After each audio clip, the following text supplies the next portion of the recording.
Welcome everyone, I'm Tracy Fitzpatrick. Thanks for checking out Sarder TV, an idea sharing platform founded by Russell Sarder, author, investor, and CEO of Netcom Learning. And joining us today remotely to share some of her ideas is Karen Coker, who is the Global General Manager of Talent and Learning Experiences at Microsoft. Karen, thanks so much for logging in with us today. My pleasure. Okay, so let's just begin with, tell us a little bit about your role as the Global General Manager of Talent and Learning Experiences at Microsoft. Yeah, I'd be delighted. So I joined Microsoft about 3 years ago, but the current role that you're referencing, I've been in for about a year. And it includes basically everything that you would imagine from the end to the end, right, of the process for a talent or learning experience, meaning if you're part of succession planning process at Microsoft or part of what we call talent talks, or if you're part of any sort of learning experience, whether it be face-to-face, blended, online, all that it takes to design those experiences, to enable them and scale them via, say, technology, and then what it takes to make sure that we have adoption and application of all those skills and the new capabilities out in the field. All of those activities are part of what is under my area of responsibility. And actually, just about 2 months ago, I also took on accountability for Microsoft's workforce and workplace of the future. And so that's been quite exciting in all things, COVID, right, with hybrid flexible work at Microsoft. So our area also has accountability there. So what made you choose Microsoft? So that's really a great question, because I had been at Cigna about 15 years. And the large majority of that time, I was a talent executive and the chief learning officer. And, I love learning, right? I'm highly curious, love change. And so at Cigna, the great opportunity is that you're able to move into all sorts of different projects and responsibilities while staying in the same role. And so that made it really exciting for a good number of years. But when Microsoft called, I have to tell you, the thought of working in high tech again, and the thought of working for a company that was so publicly transforming its culture and doing so quite successfully, just was really exciting, right, to do something vastly different than what I was doing. And so that's why I decided to pick Microsoft, and I have been delighted ever since. So what do you enjoy most about working at Microsoft? Does anything in particular stand out? Yeah, I would say it is the highly collaborative culture, and it's also the innovative spirit. I mean, it's incredible. Every day you come in, somebody that you run into is talking about, thinking about, or doing something that is just so incredible. It's hard to describe, right? And this is a daily occurrence. And so it's just such an energizing, learning-oriented place to be with a group of people that absolutely love pushing the envelope to bring new and different creative innovations to the world. It's literally in your job description. It says to empower employees to do their best work. Tell us a little bit about how Microsoft employees are doing in the middle of this pandemic. So like most people out there, right, we're all, of course, working from home. Well, not all. The large majority of Microsoft's employees are working from home. We do have some employees that are considered essential in the workplace. Thankfully, it's a relatively small number. So most people are working from home. And I think that a couple of things, right? I think in one way, it's been really a positive development for Microsoft and Microsoft employees, because we're first and foremost now having to utilize all of the technology that we create to do what many thought impossible back in March, right? Which was to have, in our case, 150,000 employees almost immediately go from being in the workplace to being at home and working very successfully in that way. And using, in our case, all of our own technology, right? So it's really helped us appreciate what we need to enhance about our own technologies, what we need to create. So in that way, it's been terrific. But again, not unlike most people, I think, everybody's feeling a little bit of fatigue from so much online video-based interaction. It's just, it's hard to keep people energized and highly productive when every day and every interaction is really the same as every other day and every other interaction.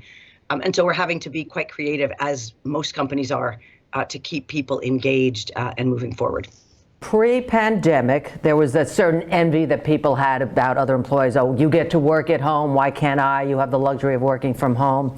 How do you think Microsoft addresses the burnout that people are now starting to experience working from home? And are you experiencing any of that? So I would say on behalf of myself, I'll start with that. It's not so much burnout as much as it is, I think a lot of people are describing it as that Groundhog Day phenomena, right? Where there's just not a lot of diversity in the day, right? You get up in the morning, the first meeting you have is on video, the last meeting you have is on video, everything in between is on video. And I think what people are, and that's why there's some recent studies actually that are saying employees would prefer email or calls, right? So it's as if people want to go back in time and be less automated because the automation is so kind of in their face all the time, right? And so I think for me personally, that's what I feel, right? I would really relish just change, right? Something different in the day. And so that's also at the same time what we're trying to focus on with talent and learning experiences. And so as an example, initially I think in the pandemic, most companies said, okay, well, we have to put all of our learning programs online, right? Everything's got to be online, video-based, highly collaborative. And I think what we're all starting to appreciate is, hey, there's nothing wrong with, why don't you have maybe some of the programming be people just able to read something by themselves or have some reflection time on their own? Because I think people really are just in need of off-camera, off-technology time as part of their day. Now, what do you think are the biggest needs of the employees in this environment that we're going through? Yeah, so a little bit of what we've encountered, right, as what we've uncovered in some of the work that we've done, things like social cohesion, right, are really important, which does not equal, right, it's not synonymous with video meeting, right? But a lot of people are still under the impression that that's what it means, right? But social cohesion, like people still want and need to feel very closely connected to others, and the ability to reach out and the ability to accomplish things and just talk, those are real needs that people have. And so what we're trying to figure out, again, is like, how do you establish and maintain and optimize social cohesion in a world where people can't get together, right, the way they used to? And so how do you do that via technology, but maybe not always the same approach using the technology? How did Microsoft build a learning culture among its employees? Yeah, so I think we're quite well known at this point for Satya Nadella, our CEO.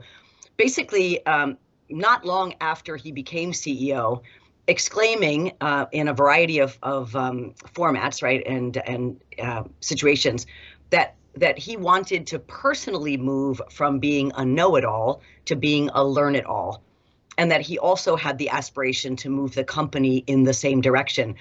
And the story that he would tell is that Microsoft had become very insular, right? And so they would look inside themselves, or the company would look inside itself for all new ideas, for new collaborations, et cetera.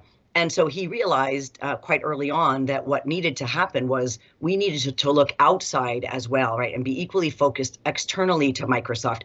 First and foremost, of course, on customer needs.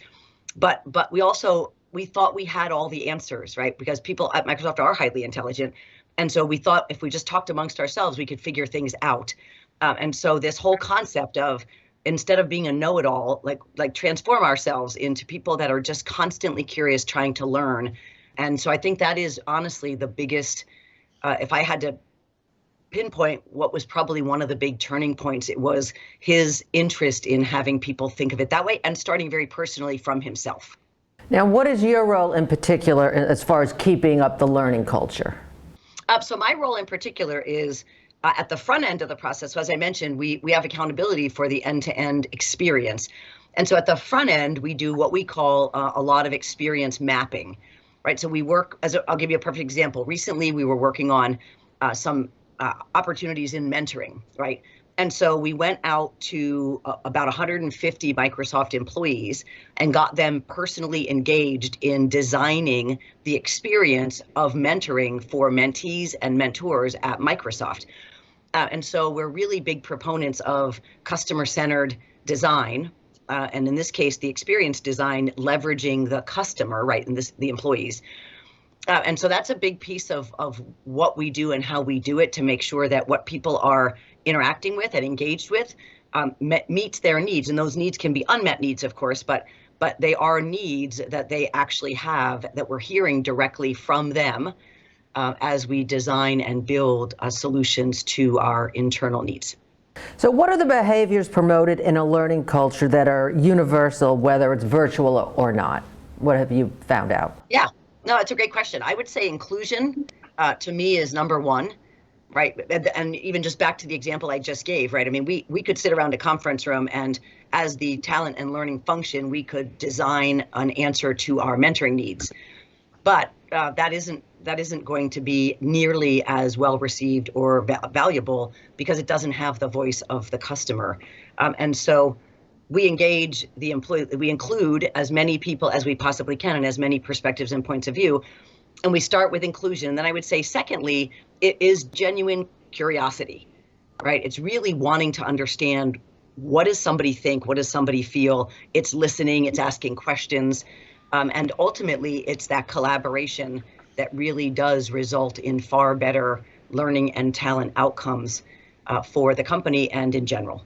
So have you been able to promote the company culture when all of your employees have not been together for such a long period of time? Yeah, so as I mentioned earlier, I mean, we are very much a culture of learn-it-alls, right? People do have high degrees of curiosity just naturally. And so I think what I've really relished seeing is people, when we encounter something that isn't quite right, for whatever reason, right? Maybe we just don't feel good about it. Maybe it's not working correctly. People are incredibly quick to start talking about how to improve it. It's a very continuous improvement type of mindset and culture. And so I think that's what I've enjoyed seeing most is people's desire to really approach it with that sort of a way of thinking, as opposed to, oh, I can't believe this isn't working. I can't believe, we can't do this. It's very much a, wow, this could be better, right? And so I think that's a lot of our culture, and that's what I've seen come through. But with all that being said, I mean, I still think the point that we discussed earlier, where people are still, however, tired of the same, right? The sameness of it all. And so I do think that's also something that we're all trying to figure out. And like a perfect example is Microsoft not long ago, maybe about a month ago, we actually launched in Microsoft Teams what we call a virtual commute, right? Because what we were noticing was that people in the beginning of their day and at the end of the day, it was like, wake up, be in front of the video camera, end your day, jump into the kitchen and make dinner for your family. And people didn't have a break, whereas commuting used to provide that break. And so we created this virtual commute, which is excellent. And it helps people kind of energize their way into the day. And then it helps them kind of decelerate right into their family and their evening in much more of a clear-headed, comfortable way. And so these are the types of innovations that I think we naturally come up with. But it's great to see them continue even in a work-at-home situation. All right, so let's talk a little bit about the skills gap. Do you fear that the chasm will become even wider now?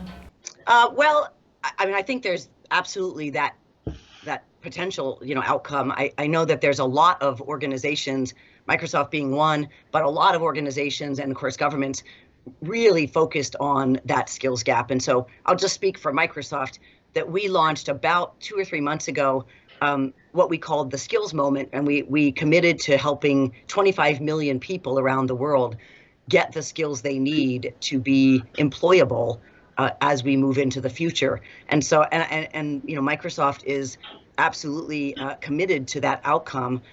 But we are not alone, right? We have quite a good number of partners, various states in the United States, various governments outside the United States, and other corporations that are all working together to really try and figure out like what are those skills people are going to need and how do we make sure as many people as possible can get access to those skills and be successful in their employment in the future. So where and how should companies invest in their employees' learning and development right now? What are your thoughts on that? So I think it's three main areas, right? These are not new or novel by any stretch, but I think it's one, people obviously need the skills and the knowledge to do their current job. So whatever the current job is, it's incumbent on the employee and the manager and the company and the organization to make sure that people can grow and develop to be as successful in their current role as they can. Then you have, well, what is the individual's career aspiration, right? And making sure that we all understand that, what that is, and we can help them develop the skills to move into that next career step or achieve that aspiration.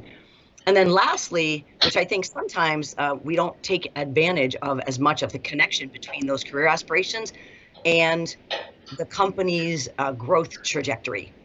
And we have to connect those. And so what I mean by that is, as an example, if a company has tuition reimbursement, historically it was thought of as a benefit. And historically, you could go and pursue any college degree and the tuition reimbursement program would pay the same.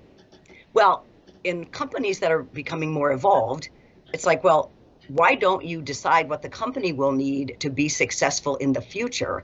And if that's data science, as an example, why not give a higher reimbursement rate for people that pursue data science degrees? Because you need a talent pipeline in your company, and that's also a high employability skill set.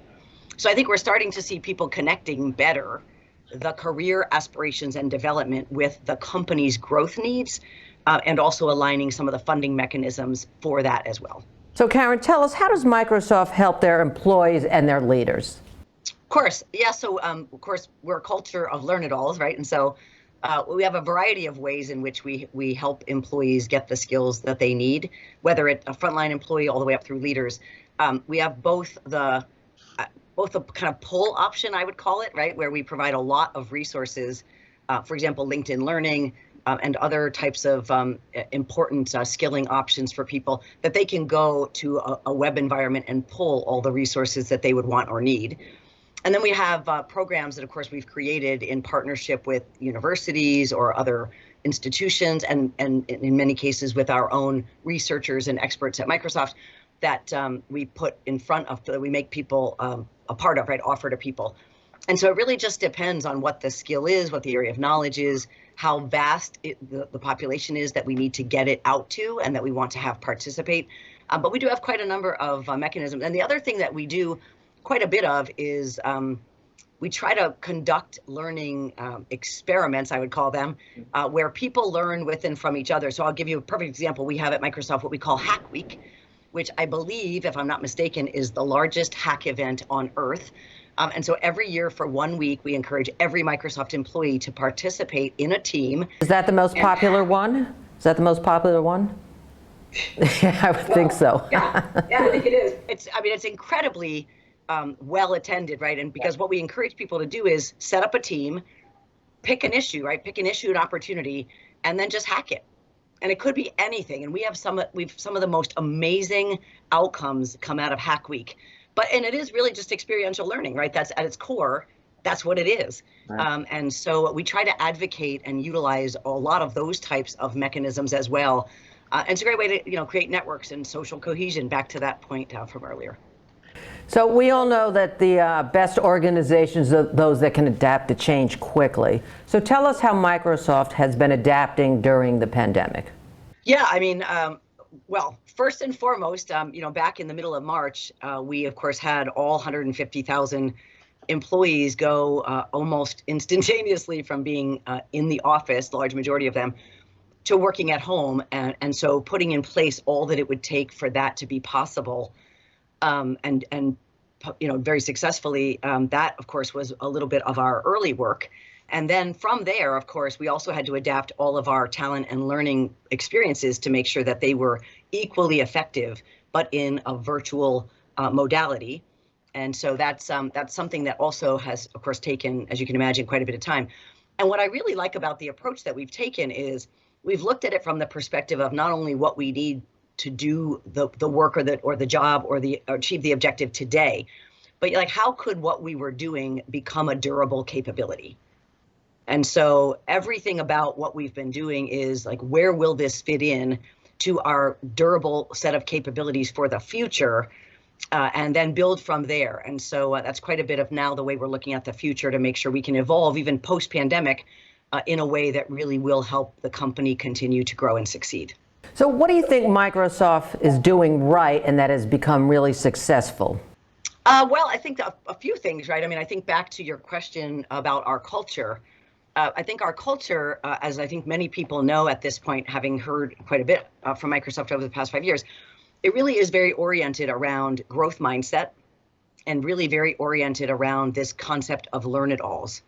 And also the focus now on customer centricity, right? Really wanting to understand the true unmet needs of customers and orient around those. And then I think lastly, it's just all about how do you collaborate, right? How do you work together and have that inclusive mindset so that you can create the absolute best products and services and experiences for people around the world. And I think the other thing is, our mission is quite energizing for people. And so to empower the people and organizations around the world to basically, be their most successful. And so I think that it's just so inspiring, and people feel so connected to our mission, and then it goes from there. How does Microsoft measure ROI on learning investment? So most of the time, right, I think we have more of the classic learning measures, as do most companies, but more than not, it's about anchoring in the business outcomes. And so, if we need a particular business outcome in, say, the marketing organization or in the sales organization or in customer service, really very focused on, are those metrics and measures being achieved? And so first and foremost, the mindset is like, how do we make sure the business is successful with what it needs to achieve, as what we all rally around, right? What we can all find as our common aspiration and the way of measuring success. Okay, so Microsoft has a pillar of its business that's known as Microsoft Learn, obviously, which you head up. And Microsoft offers training via partners like Netcom Learning and certification paths for many technical jobs. So even though you're not in that particular pillar at Microsoft, how do you see the correlation between, say, your role as a leader responsible for the development of Microsoft employees and L&D leaders that may use Microsoft Learn paths and certifications in order to advance their IT skills? Sure, yeah. So yeah, just to be clear, and as you mentioned, Microsoft Learn is a wholly separate area of focus at Microsoft. I do not have oversight for Microsoft Learn. Microsoft Learn is first and foremost intended for, as you mentioned, technical skilling, and largely technical skilling of Microsoft customers and partners. We absolutely leverage it ourselves for the technical skilling of our own employees, but recognizing it does have that external orientation. That is a big focus, is making sure we understand what are customers trying to achieve, what skills do they want and need to be successful with Microsoft products, and then making sure that we create those experiences, including, to your point, the certifications, right? A lot of people are interested in that validation that they do have the knowledge, they do have the skill, and that certification in many cases is what helps provide that validation. And so all of that is over in an organization led by Charlotte Yarkoni, and we take it very seriously, right? Our customers being successful and our partners being successful with our products is obviously a huge need and a huge area of focus for the organization. And Microsoft Learn's been quite successful, which is great to see. Technology has evolved drastically throughout the years, and it's going to continue to transform. Tell us how Microsoft Learn is helping to solve the skills gap problems that arise with all the changes going on in technology today. Yeah, so I think it's, first of all, it's about accessibility, in my opinion, right? So people need, well, step one is more than anything for people to be aware that certain skills are becoming more prevalent and necessary, and other skills are becoming less, right? So you need to kind of plot yourself on that evolutionary path, right? So if you're currently doing a job or you currently have skills that are aligned with skills that are decelerating, right, where we're just needing less of that, but there's other skills that are accelerating, that you need to be clear on that, right? And if you're aware of that, then the second issue is, how do you get access to the skilling programs and solutions? And that's what Microsoft Learn provides so successfully to people. And then it's, how do you actually validate or prove to people that you have these skills, so they give you an opportunity for new and different programs, projects, jobs. And so that's where your point about certification, right, helps. That's part of that validation. And so, yeah, so we're trying to make sure that everything that we do, including the commitment to the skilling of the 25 million people, takes them back to the opportunity to be aware of what skills they need, then have access to the skilling programming, and then the validation mechanisms like certifications, et cetera. And so both LinkedIn Learning and Microsoft Learn have been really critical elements to that overall upskilling and reskilling focus. Now, how is Microsoft Learning Partners helping companies to solve their skills gaps and problems currently? Well, yeah, the partners, of course, are critical in all of it. We, as a company that very much believes in working outside in, we have a lot of great expertise and experience at Microsoft and some really smart people, but we don't have it all, right? We are one piece of the solution and of the ideation, and we need partners like Netcom, as an example, to be in there with us, to tell us their point of view, to tell us what their perspective, and then come together in that more inclusive partnership arrangement to bring to the marketplace all the types of skilling that people are going to need. And I think we have good recognition, healthy respect for the fact that we are part of the solution. We are not the solution by ourselves. Tell us a little bit about your mission statement and how has it evolved or changed during the current pandemic, and how has it served Microsoft? Oh, yeah, that's a great question. Thank you so much, Tracy. So I would say, as you may or may not know, Microsoft's mission is to empower every individual and organization on the planet to achieve more. And so, in that spirit, which it really is a spirit at Microsoft in which everybody works, people feel very connected to that mission statement. And so in the pandemic, as an example, I think that's what's really led us to be so successful, having this continuous improvement mindset, right? And so when we encounter challenges or problems, or we realize there's needs with our own products, that we can make them even better, it goes back to that spirit of we really are trying to empower everybody to be as successful as possible, achieving their aspirations and objectives as they go forward. And that includes our own employees. And so, yeah, I think that's been a real key to how Microsoft has managed to be so successful throughout this time period, while recognizing our own needs and opportunities and working to address them. Karen, it was a pleasure talking to you remotely today. Thank you so much. Yes, you too, Tracy. Thank you. And that's it for this edition of Sarder TV. We hope you enjoyed and learned something new today. Till next time, I'm Tracy Fitzpatrick. Thanks for watching.